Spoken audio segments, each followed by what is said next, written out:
Pada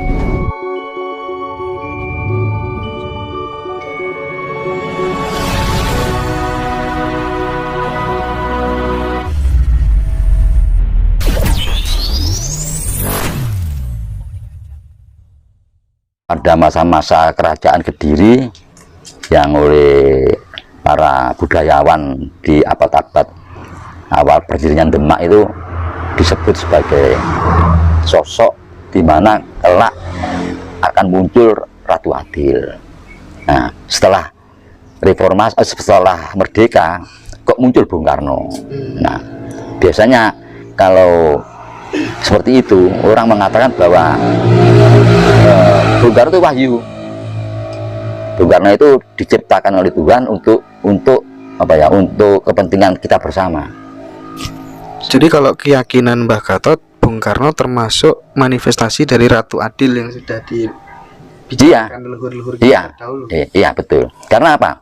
Karena orang mendambakan Ratu Adil itu kan pada masa-masa penjajahan. Pada masa penjajahan, iya. Sehingga bagaimana andai kata kita ini mempunyai pemerintahan sendiri. Nah, itu turun-temurun kan. 300 tahun lebih itu untuk berapa generasi menggarap ini.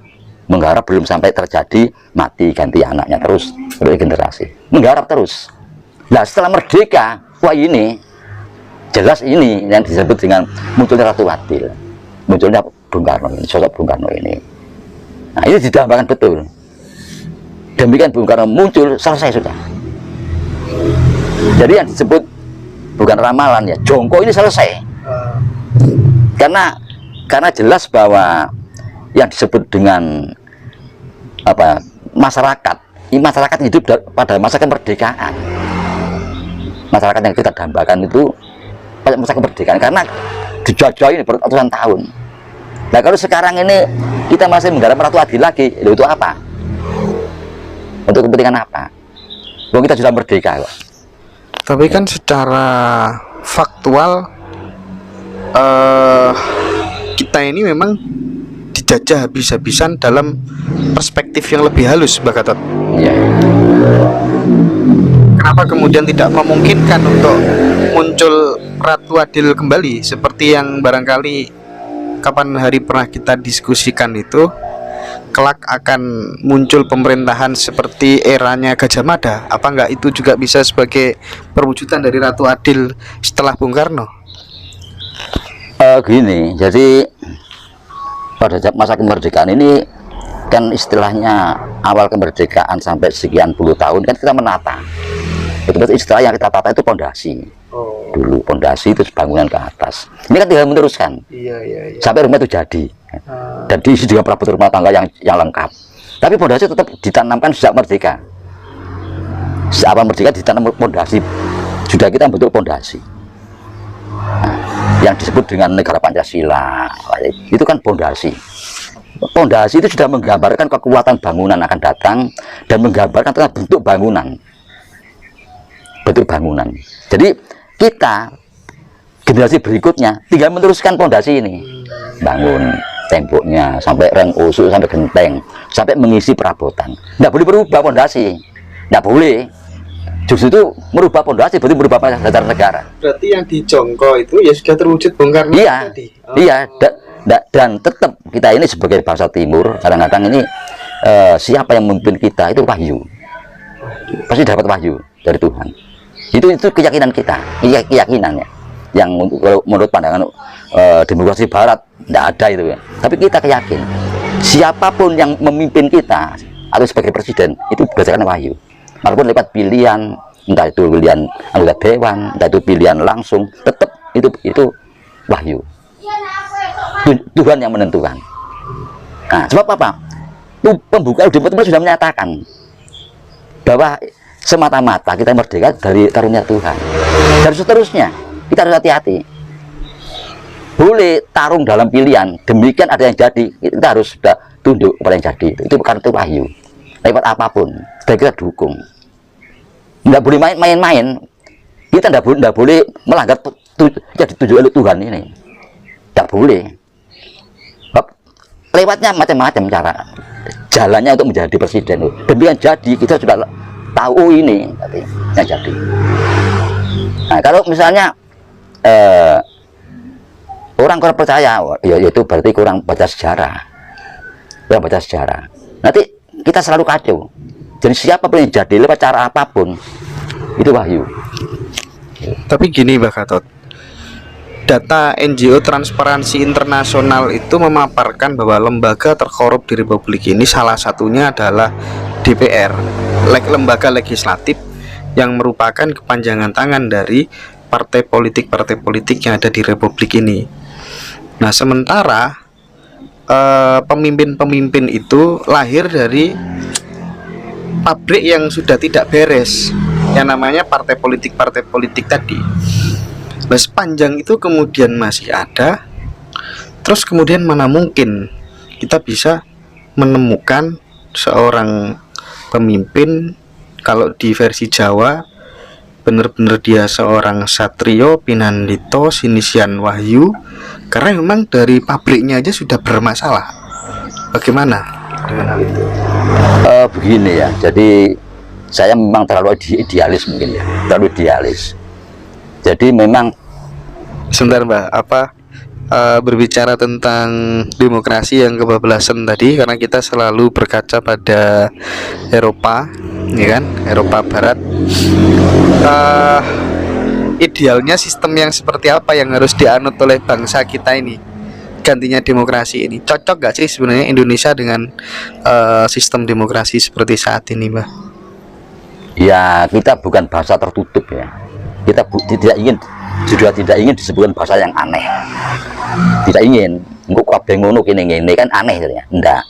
Ya, jadi ya demokrasi ya kita juga ngikuti, tapi kita tetap kan ada unen-unen wong Jawa itu. Didol ndase seket buntute. Nah, ini bagus. Didol ndase seket buntute. Waduh ndak karuan kok dadi iki. Ndak karuan ini jadinya ini. Soalnya apa? Kita mulai berkomunitas, mulai ancang-ancang membentuk bangsa ya. Itu sudah punya jati diri ya. Bentuk komunitas kita kerajaan itu mulai Medang itu kerajaan Medang, kerajaan Kauripan, kerajaan Daha, kerajaan Singosari, keprabuan Mojopahit ya, keprabuan Mojopahit. Kenapa kok keprabuan? Ya memang begitu, sang prabu kan hampir sama. Ya, mungkin ada perbedaan juga. Nah, terus ada kesultanan. Ya, terus dijajah oleh Belanda. Belanda ini kerajaan. Dijajah Jepang ini kekaisaran. Ya. Nah, setelah kita merdeka, lo kibatnya ke Amerika. Lah ini yang lucu. Amerika itu tidak ada kerajaan. Iya. Itu, tidak ada kerajaan. Jadi kita drastis. Makanya Bung Karno pakai istilah demokrasi terpimpin, ekonomi terpimpin, atau pakai demokrasi Pancasila. Artinya tetap dijaga, diculon dasi sekedar buntute. Ya diculon temen hari rusak gitu, tidak biasa gitu. Berarti tetap unsur kerajaan teradopsi di dalam demokrasi. Betul. Jadi tidak kembali ke kerajaan Tunda. Ya nanti bahasa yang aneh kita ini. Kembali ke kerajaan Maneng. Waduh, iki kangel. Dari kalau itu kangel ya. Tidak, iya terpimpin. Ya juga tidak otoriter, paham kok para itu paham. Kita ini harus bagaimana demokrasi itu paham. Aslinya paham ya. Paham, iya. Ini salah itu. Iya, ngerti. Mereka itu orang pinter. Ya, maksud apa dia lebih pinter kan? Enggak, apa dia kan apa apa. Ya lebih pinter mereka. Cuma disengaja. Karena apa? Karena ya, kelihatan saja waktu zaman reformasi awal aja. Siapa sih yang menjadi presiden? Waktu awal demokrasi ya dibentuk dalam apa itu poros tengah itu kelihatan bahwa aku jadi presiden dia gede-geden ya seperti itu kan maksudnya. Hanya itu yang menginginkan demokrasi seperti ini, hanya orang-orang yang jadi presiden itu menurut saya. Ini maaf loh ya, ini saya enggak apa adanya saja. Iya. Ya kita kan enggak jadi dari presiden dari luar saya angel. Ya. Jadi mereka yang itu karena ini dengan demokrasi semacam ini mereka ada kesempatan untuk kan bukan mengatakan yang namanya kekuatan massa itu kita bisa menghimpun massa, dihantamkan massa itu. Baru kan ajarnya kan begitu. Nah, mereka pakai itu. masa dihimpun kok dibantem notayer lewat demo dan sebagainya. Nah, ini bukan mengingatkan, bukan begitu, bukan pakai terpimpin, dipimpin, karena ini tidak biasa diculno, tidak biasa. Dari ribuan tahun kita ini terpimpin, demokrasi kita ini terpimpin, yang mimpin Pancasila itu, yang mimpin. Jadi jati diri kita yang memimpin. Boleh kalau salah itu terasa, kalau salah kebablasan. Kalau kita otoriter terasa, kalau kita otoriter kebablasan, oleh mengekang, kan paham para elit kita, terutama ahli-ahli tata negara, tata pemerintahan, ahli politik, paham itu, paham sekali. Coba kalian mengingatkan bahwa hendaklah kita jangan kebablasan. Ya, boleh debat peradaban Eropa boleh aja, tapi demokrasinya jangan terlalu kebablasan. Nanti kita ini tidak sempat untuk maju, tidak sempat untuk mencapai cita-cita kita, setback terus, kasihan masyarakat. Iya. Mbah Gatot ini begitu sangat mengagumi sosok Bung Karno. Apa sih alasannya? Kekaguman itu didasari oleh apa kira-kira? Begini, jadi kita ini bangsa religius ya, bangsa religius, di mana alam pikir kita, jadi cara kita mengolah pikiran itu harus sinergi dengan cara kita mengolah jiwa, perasaan itu harus bersinergi, dan tidak boleh berat sisi itu. Sehingga di samping pertimbangan akal juga pertimbangan rasa. Nah, memang di dalam ajaran Jawa itu ada istilah Ratu Adil, Ratu Piningit. Nah, ada, sehingga praktisnya ya ini semacam gerakan. Mungkin kalau menurut Pak Jokowi itu disebut gerakan moral, itu mungkin ya, revolusi moral, revolusi mental itu. Marilah kita memahami siapa diri kita ini sebagai bangsa itu. Siapapun anda, partai apapun yang Anda bentuk, yang Anda buat, pahamilah sejarah kita. Anda tahu juga orang Indonesia. Kenapa Anda memahami sejarah Anda sendiri? Berarti Anda memahami diri kita itu siapa. Kalau Anda memahami, kita sama. Serentak kita belajar tentang sejarah bangsa. Serentak memahami, akhirnya kita tahu kita ini siapa. Nah, ini sebenarnya kuncinya di sini. Kita terlalu idealis ini. Saya tidak bisa bicara praktis, tidak bisa. Ya, karena bukan pelakunya. Ya. Jadi idealismenya di situ. Oke. Ya. Mbah Gatot ini agak geser ke spiritual. Di dalam negara Pancasila yang benar itu kan sebenarnya manusia Indonesia itu harus beragama ataukah kemudian harus berketuhanan? Ya, kalau dilihat dari proses, memang sejak kita merdeka itu agama itu lewat pengakuan pemerintah. Jadi keberadaan secara fakta real itu lagi kembali ke Bung Karno ya. Makanya Bung Karno itu mengatakan nasionalisme. Nah, nasionalisme Bung Karno ini itu melihat kenyataan yang ada. Jadi bagaimana negara kita pada saat kita merdeka itu, ada agama ini, ada begini. Nah, makanya terus bukan boleh tidak mengingkari itu. Jadi nasionalis Bung Karno ini tetap merapat agama. Nah, merapat agama. Terus akhirnya terjadilah dialog sampai ada tuntutan supaya aliran kepercayaan diakui. Nah, akhirnya terjadi. Nah, jadi agama dan kepercayaan. Nah, ini memang kenyataan yang ada. Nah, pada awal kemerdekaan sebetulnya tarik menarik tentang ideologi negara, tentang bentuk negara itu kuat. Ada yang mau menarik ke komunis, ada menarik ke Islam, ada menarik ke macam-macam ya. Termasuk ada suara begini, kita dulu zaman Mojopahit umurnya hampir 300 tahun, namanya Mojopahit, ideologinya begini. Terus hancur jajah Belanda. Demikian merdeka pada detik kembali seperti dulu lagi. Yang namanya merdeka, yang dijajah itu Mojopahit, yang digembur itu Mojopahit, yang digembur itu Mojopahit. Tapi terus aja hancur. Nah terus merdeka kita namakan Indonesia, kita ganti nama. Tapi materinya tidak seperti dulu lagi. Nah, Indonesia tidak sih, tidak begitu. Kita harus melihat fakta nyata real saat itu. Itu nasionalisme Bung Karno. Semua agama kita kembangkan, tapi mari kita yang rukun.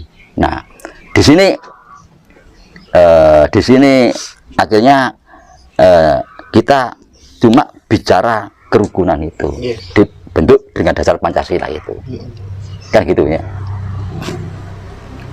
Dari beberapa pemimpin bangsa, presiden kita mulai dari Bung Karno sampai kemudian sekarang Pak Joko Widodo, itu kan punya catatan-catatan sejarah sendiri-sendiri.